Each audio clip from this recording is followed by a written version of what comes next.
নারীদের এই সাহসিকতা আমাদেরকে সাহস যোগায়, অনুপ্রেরণা যোগায়। জনসংখ্যার 51% নারী এবং এই বিশাল জনগোষ্ঠীকে স্বাবলম্বী সফল করতে পারলেই একমাত্র বাংলাদেশের সফলতা সম্ভব। বাংলাদেশের আপনারা জানেন রপ্তানি খাতের সবচেয়ে বড় কন্ট্রিবিউশন আমাদের পোশাক খাতে নারীদের অংশগ্রহণের ফলে সেটা সম্ভব হয়েছে।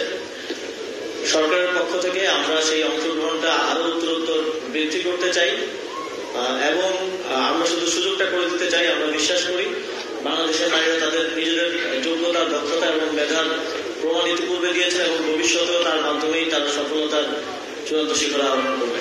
এটিকে কোনো বিশেষ সুবিধা হিসেবে দেখার কোনো সুযোগ নেই। এটি শুধু সরকারের পক্ষ থেকে দেশের জনসংখ্যার অন্যতম বৃহৎ একটি অংশকে কাজ করার সুযোগ করে দেয়া এবং তারা নিজেদের যোগ্যতার মাধ্যমেই আজকে যারা এখানে পুরস্কার পেলেন, যারা স্বাবলম্বী হয়েছেন, তারা তাদের যোগ্যতা, দক্ষতা এবং পরিশ্রমের মাধ্যমেই এই জায়গায় এসেছেন। এটি কোনো ধরনের কোটা নয়।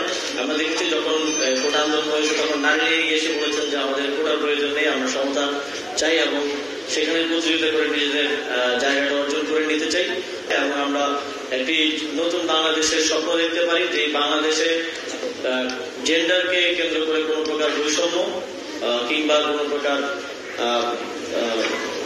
বৈষম্য থাকবে না, এমন একটি নতুন বাংলাদেশ তৈরির স্বপ্ন আমরা দেখতে চাই। সাম্প্রতিক সময়ে আমরা লক্ষ্য করছি যে জুলাই গণঅভ্যুত্থান পরবর্তী সময়ে আইন শৃঙ্খলার যে পরিস্থিতি তার কারণে বিভিন্ন মহল বিভিন্ন ধরনের সুযোগ নেওয়ার চেষ্টা করছে এবং অনেকেই ধর্মকে ব্যবহার করে, ধর্মের আবেগকে ব্যবহার করে নানাভাবে নারীদেরকে নিচু করে দেখানোর এবং হ্যারাসমেন্ট করার মতো ঘটনা ইতিপূর্বে ঘটেছে। আমরা স্পষ্টভাবে বলে দিতে চাই আমাদের ধর্ম এই বিষয়টাকে অ্যালাউ করে না। আমাদের ধর্ম আমাদের নারীদেরকে সর্বোচ্চ সম্মানের জায়গায় রাখার স্বীকৃতিটা দিয়েছে। যারা এই ধরনের কার্যক্রমের সাথে যুক্ত হয়েছে কিংবা হচ্ছে তাদেরকে আমরা সতর্ক করে দিতে চাই সরকার এক্ষেত্রে কোনো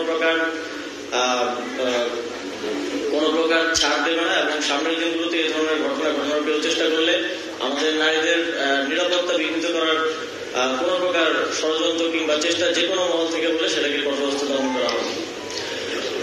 এছাড়াও সাম্প্রতিক সময়ে ক্রমবর্ধমান ধর্ষণের যে ঘটনাগুলো ঘটছে তা আমাদের সামাজিক অবক্ষয়ের দিকে নির্দেশ করে। আমরা রাষ্ট্রের পক্ষ থেকে এই ধরনের ঘটনাগুলোর ক্ষেত্রে বিচার নিশ্চিতে, দৃষ্টান্তমূলক শাস্তি নিশ্চিতে সরকার তার দায়িত্ব পালন করবে এবং এই ধরনের ঘটনাগুলোতে আইন শৃঙ্খলা বাহিনীও খুব দ্রুত সময়ের মধ্যে যারা অপরাধী আছে তাদেরকে গ্রেফতার করার মাধ্যমে ইতিমধ্যেই এর প্রমাণ দিয়েছে। আমরা এমন একটি বাংলাদেশ চাই যেখানে জেন্ডারকে কেন্দ্র করে কোনো বৈষম্য থাকবে না, নারীরা সর্বোচ্চ নিরাপদে তাদের দৈনন্দিন কার্যক্রম পরিচালনা করে যেতে পারবেন এবং নারী পুরুষ সমানভাবে এই নতুন বাংলাদেশ গড়ার আমাদের যেই এজেন্ডা সেই এজেন্ডায় কাজ করে যাবে এবং প্রকৃত অংশগ্রহণমূলকভাবেই আমরা মনে করি নতুন বাংলাদেশ গড়ার যে কার্যক্রম চলমান আছে, সংস্কারের যে বৃহৎ কার্যক্রম এই সরকার হাতে নিয়েছে সেটি সফল হওয়া সম্ভব এবং সেক্ষেত্রে আমি আহ্বান করব বাংলাদেশের প্রত্যেক স্তর থেকে নারীরা আপনাদের অংশগ্রহণ, আপনাদের মতামত এবং সহযোগিতার মাধ্যমে এই এজেন্ডায় অংশগ্রহণ করবেন এবং আগামীর বাংলাদেশের একটি অন্যতম অংশীদার হিসেবে আবির্ভূত হবেন।